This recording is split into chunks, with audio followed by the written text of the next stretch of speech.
The roar of the crowd was like thunder trapped in a steel drum, ricocheting off the blood-streaked stone and vibrating up through Caleb's bones. He stood, panting, over the twitching mass of the Drakkar, a reptilian brute easily 3 times his size. A wall of scaled flesh and rage. Its massive weapon arm now nothing but a steaming, mangled stump. The crowd hadn't expected him to win. Hell, he hadn't expected to walk away.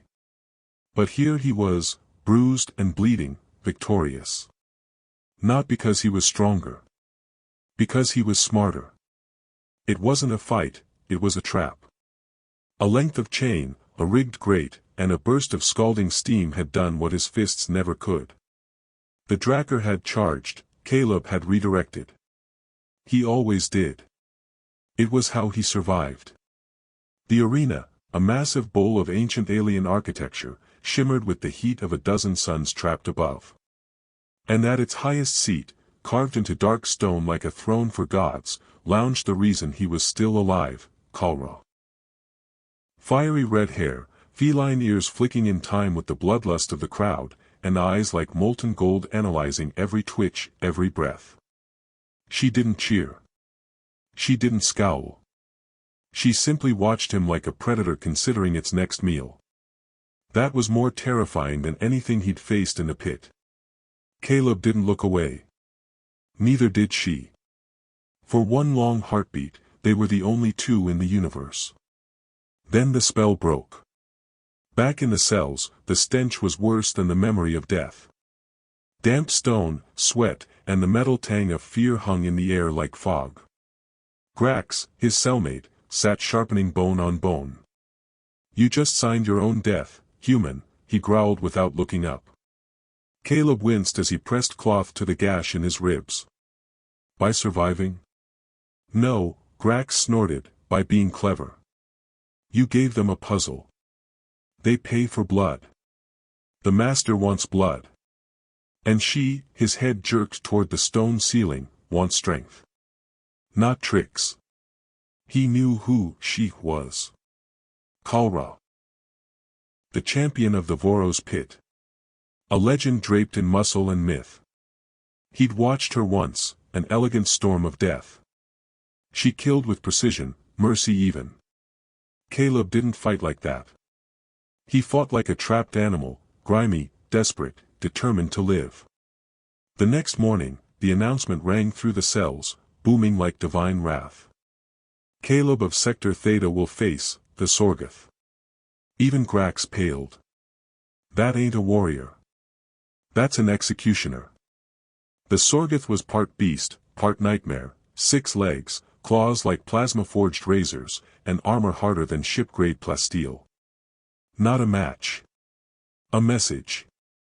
Dragged to the gates, Caleb didn't look at the crowd. He looked at her. Kalra, perched on her throne, tail flicking once, eyes unreadable. Her gaze pinned him like a dissected specimen. "Let's see you think your way out of this, human." The gate opened with a groan, and out it came. The Sorgoth was massive. Chitinous. Unholy. Its scream was like metal screaming through bone. Caleb moved before his brain caught up, his instinct scanning the field for anything, to turn into a weapon. The Sorgoth charged. He dodged left. Its claws tore through the air, missing by inches. Too big to corner tight, too fast to stall long.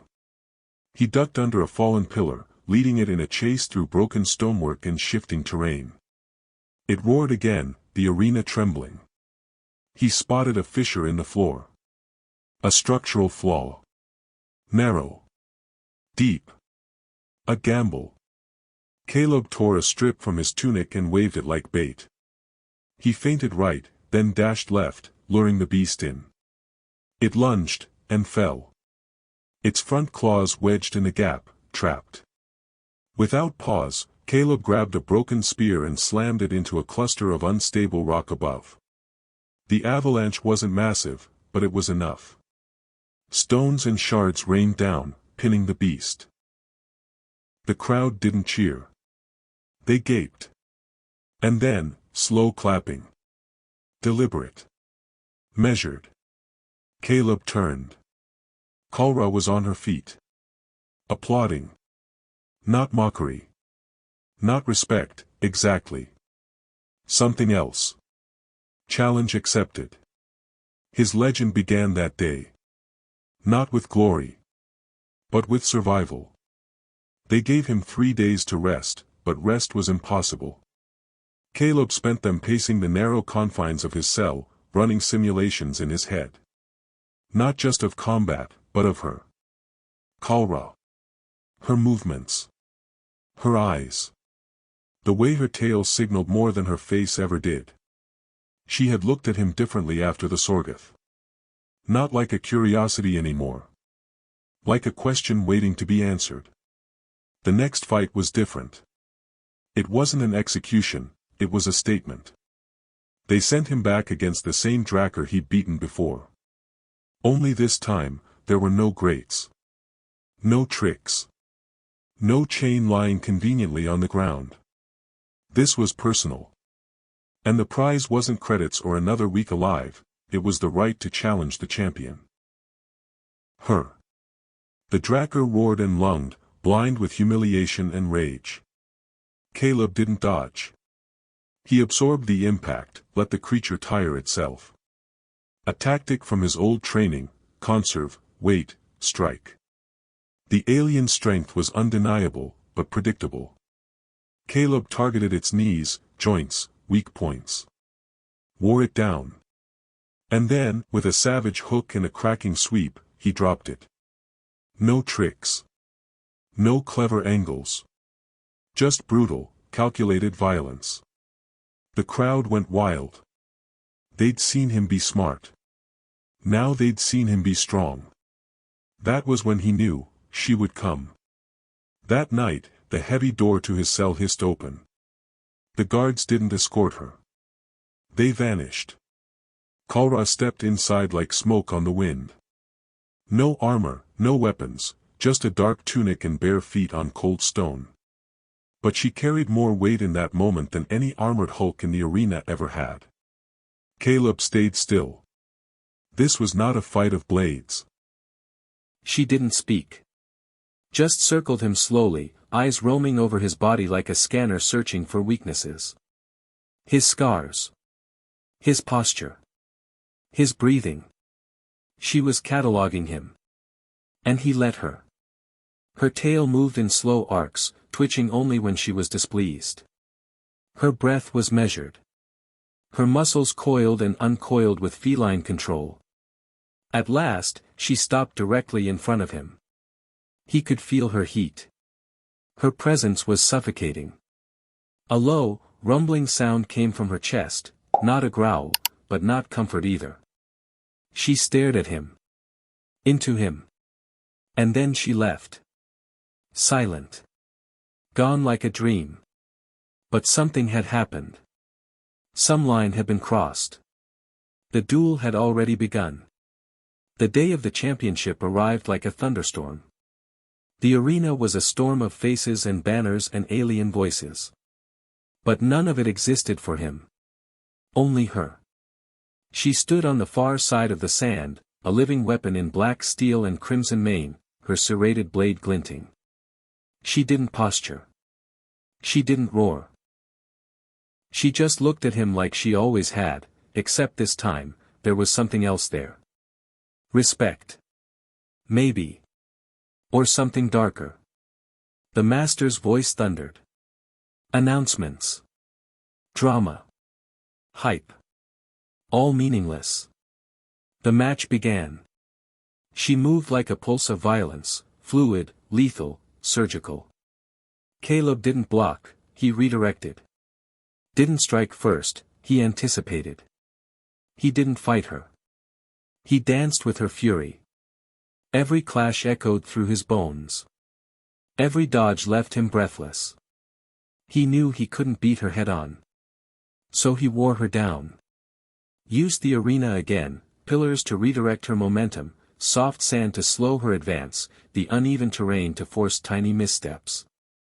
His war wasn't in the blade. It was in her mind. And it was working. She began to hesitate. Think. Adjust. That was his game, not hers. Then he saw it. A flicker in her stance. A moment where instinct and thought collided. He feinted left. Slid beneath her blade. Came up inside her guard. He could have ended it. His sword touched the seam in her armor, ready for a final strike. But he didn't. Instead, he hooked her gauntlet into the floor's iron grate and disarmed her. Kalra, the undefeated, stood weaponless. Stunned. The crowd was silent. And in that moment of hesitation, that flicker of what looked like pity, everything shattered. She screamed, a sound not of defeat but of primal rage, and launched at him. Not a warrior. An animal. They crashed to the ground, limbs tangled, her weight pinning him like a force of nature. Her breath was hot on his skin. Her eyes burned with something beyond anger. She bit him. Hard. Fangs into flesh. Agony and something else tore through him like fire and ice meeting in his veins. And just as quickly, she jerked away. Her face, a portrait of confusion and horror, was the last thing he saw before the master declared her the victor. But the fight wasn't over. Not inside her. Not by a long shot. Hours later, she collapsed in her chambers. Fevered. Sweating. Her body screaming with heat and hunger and something she couldn't name. The bond had triggered. The bite was not just a show of dominance. It was a claim. A contract. And Caleb was the only cure. She stormed from her chamber like a force of nature. The guards stepped aside. The cell door hissed open. He was standing when she entered. She didn't ask. She grabbed him and dragged him through the corridors like a prize she couldn't wait to unwrap. Back in her quarters, he was dropped onto a bed of furs. A terrified attendant cleaned his wound and fled. They were alone. Kalra paced like a caged beast, her scent thick, her muscles twitching. "You did this," she growled. He met her eyes. "What is this?" "It is a consequence," she snarled. Her body shook with restraint. Her breath came in shudders. He saw the sheen of sweat, the dilation of her pupils. She wasn't angry. She was drowning. And he was the tide. She lunged. Pinned him. Fangs at his neck. Heart to heart. He stopped struggling. Looked into her eyes. "What do you want, Kalra?" he whispered. "Not what instinct tells you. What do you want?" The words hit like a pulse grenade. She froze. Her voice cracked. "I don't want to be alone." And just like that, the fury shattered. No longer predator and prey. Just two survivors bound by something neither of them could deny. The next time the door to Caleb's cell opened, it wasn't with quiet steps and heat pulsing off Kalra's skin.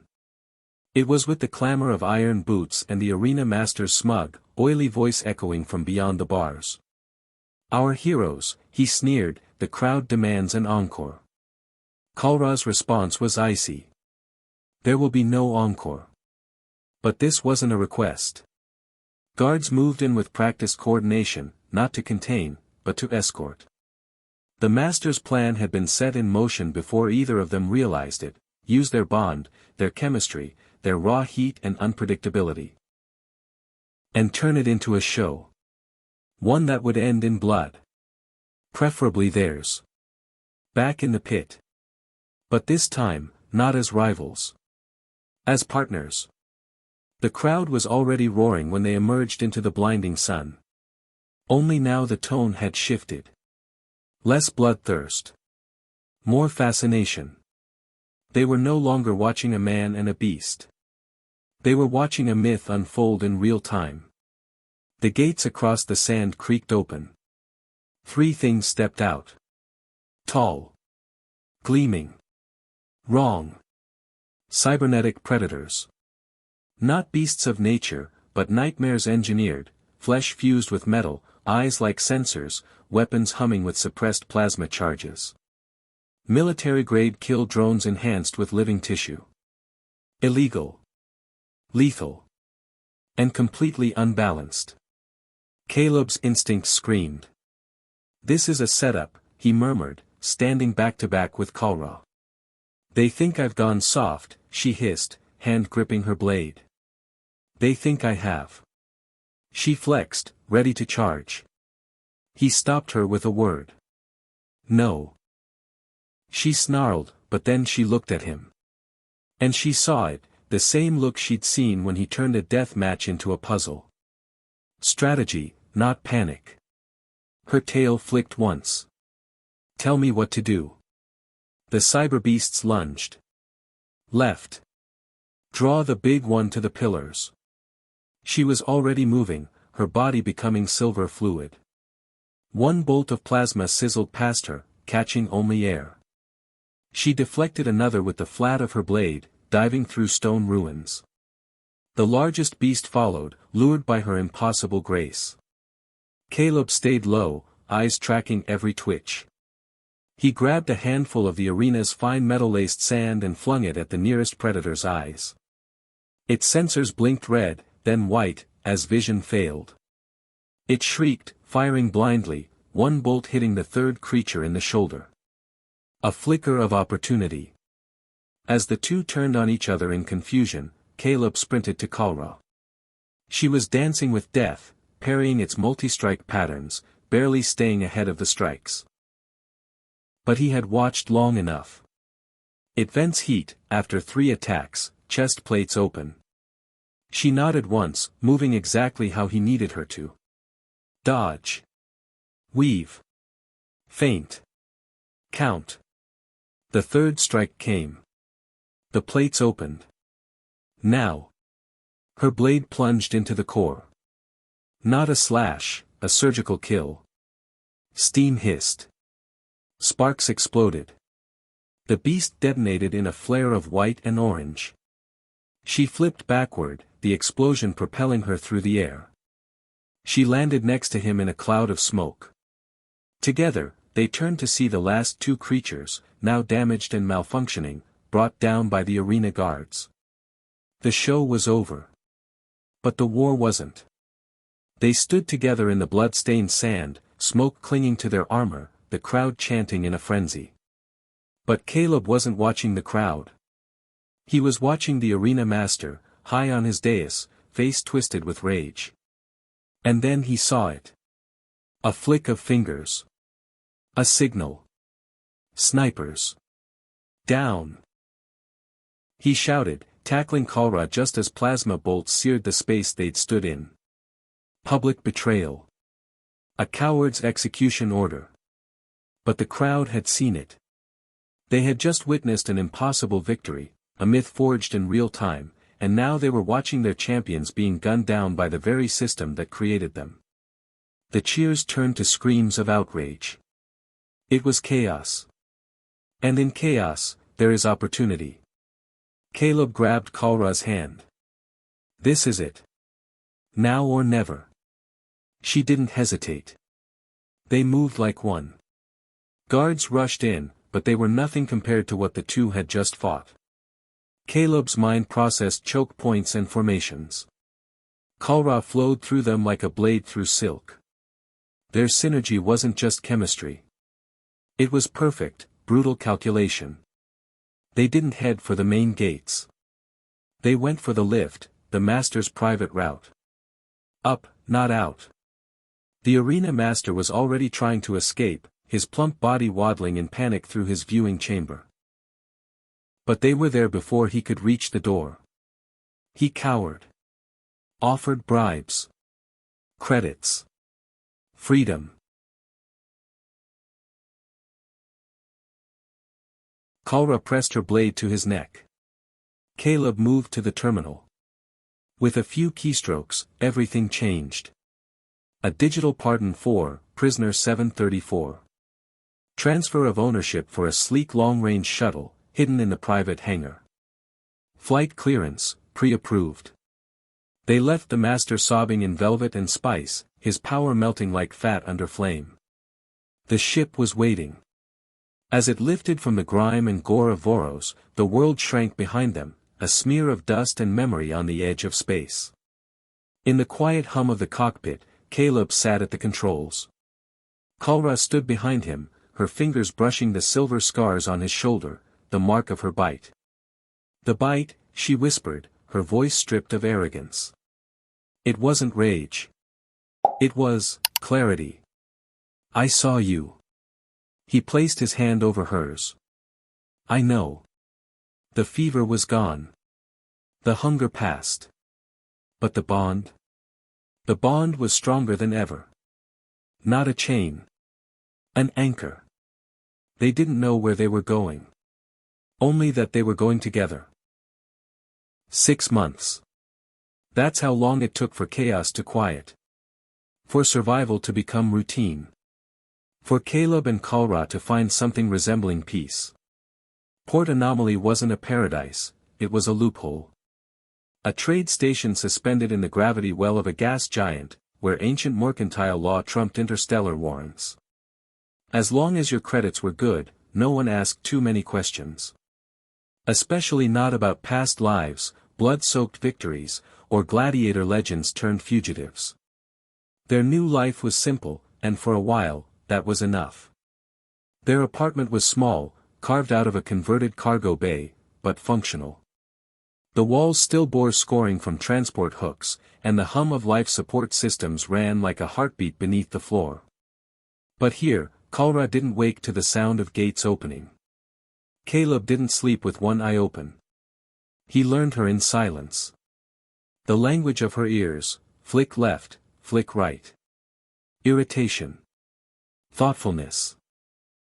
He recognized the tone of the low purr she made when content, usually when he rubbed the muscles in her back after she returned from the training halls. She, in turn, learned him. The way his eyes scanned every room, every crowd, mapping exits even during peaceful walks through the crowded market sectors. She noticed the way his fingers trembled slightly when he picked up old military rations, the way his shoulders sagged at the sound of the Alliance anthem drifting in from off-world broadcasts. He taught her to make coffee. She taught him the defensive counters used by her people's royal guards. They traded stories at night, hers of battles and blood, his of fields and stars and a home he could never go back to. It was domestic. And terrifying. Because the bond between them had shifted. The fever had passed.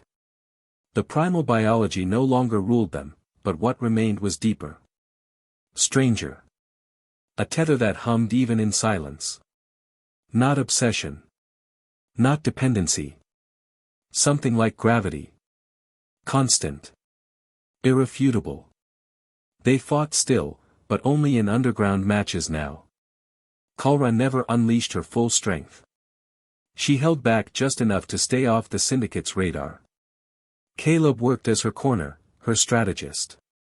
A silent commander behind the curtain, analyzing every move. They were a unit. A system. A life. And then it all fell apart. It was a standard Tuesday. Caleb had gone to the Port Authority dome to file for long-term residency. Boring paperwork. Fingerprints. DNA cross-reference. His ID chip blinked green at every checkpoint. Until the clerk paused. There is an issue, it gurgled, eye stalks blinking. Caleb leaned forward. What kind of issue? Your pardon has been voided. The issuing party, one Gro-Ril, arena master of Voros, was deposed. His records deleted. Your file is exposed. Caleb went cold. My pardon was executive. Full override. The clerk blinked slowly. That override no longer exists. Furthermore, your original service file with the Alliance has been reactivated. You are marked as MIA. Presumed dead. Your sudden reappearance under suspicious conditions has flagged your status. The next words hit like a sledgehammer. There is an Alliance ship docked at this station. The vigilance. Their marshals have been cross-checking data streams. You are, of interest. Caleb didn't remember leaving. He didn't remember the ride back.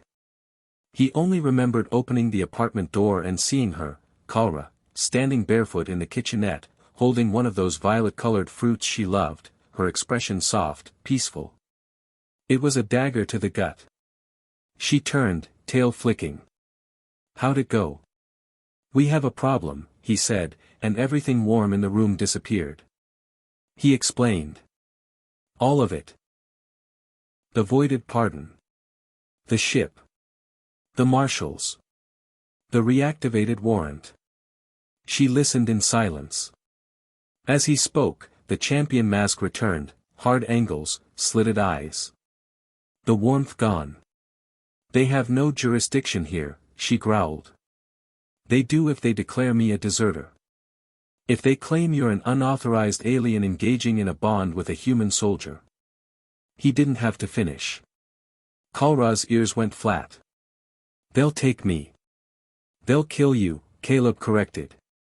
He took a breath, the next words burning his throat. You need to go.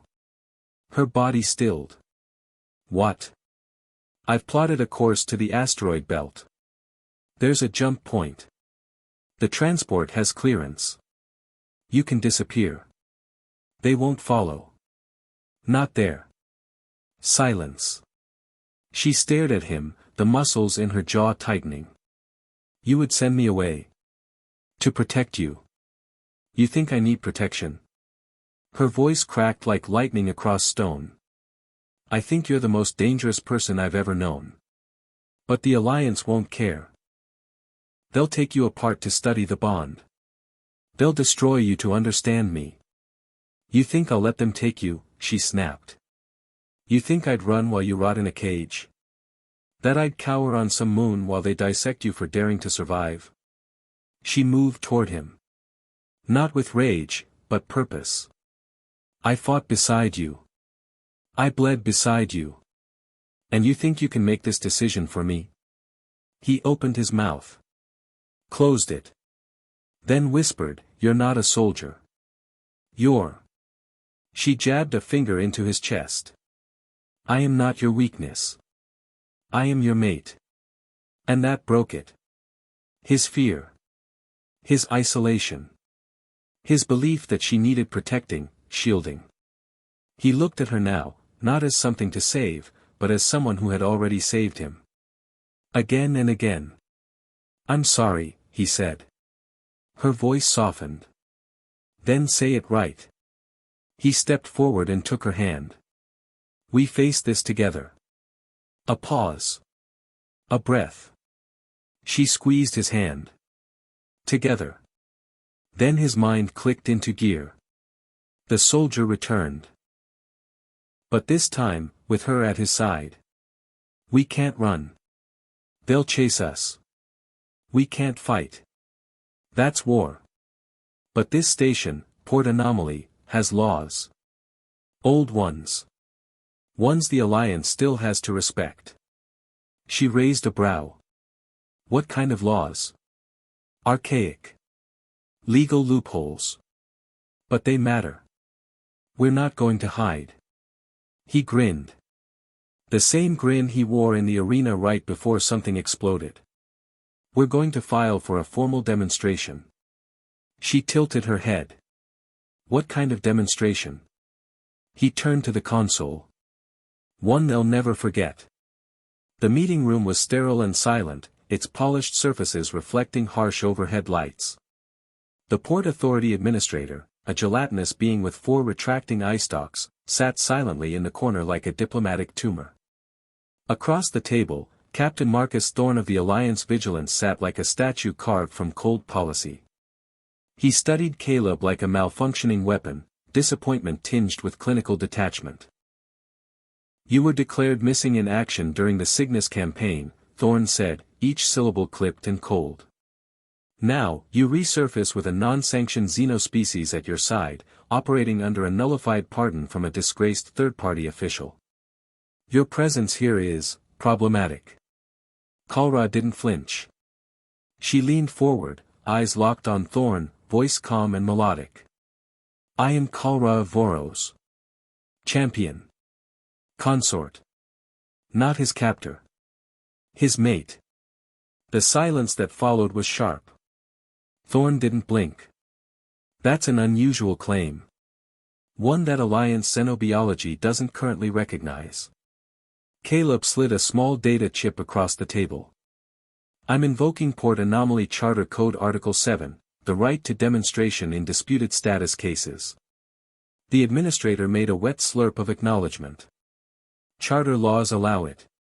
Thorn frowned. And what status, exactly, are you challenging? My own, Caleb said.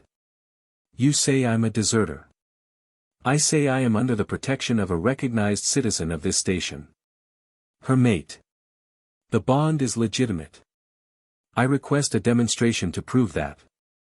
Thorn finally leaned back, folding his arms. You want to prove a romantic biological bond, with a duel. Kalra smiled, slow, sharp, lethal. A non-lethal contest of skill.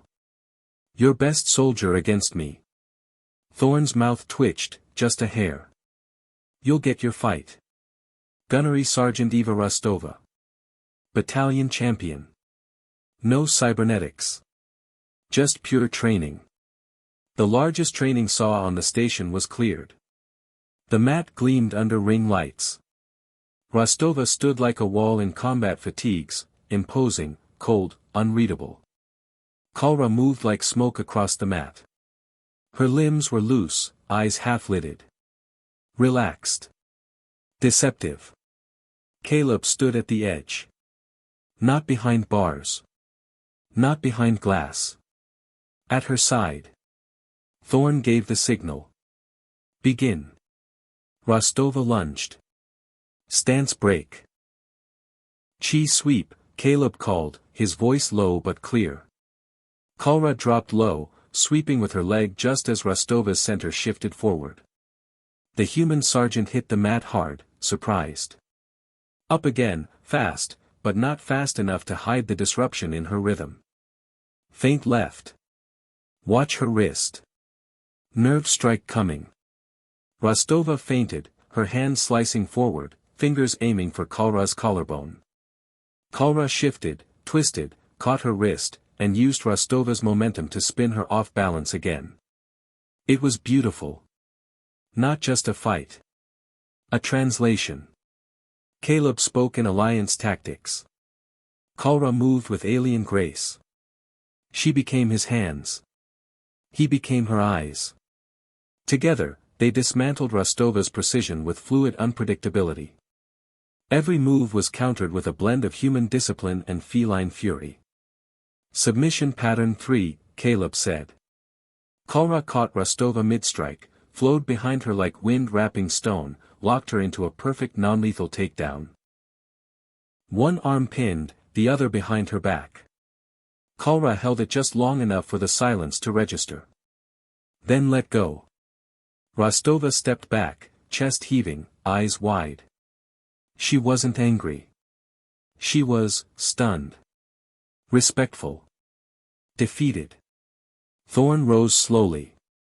His gaze swept between them, Rostova, still catching her breath, Kalra, breathing steady, Caleb, hands folded.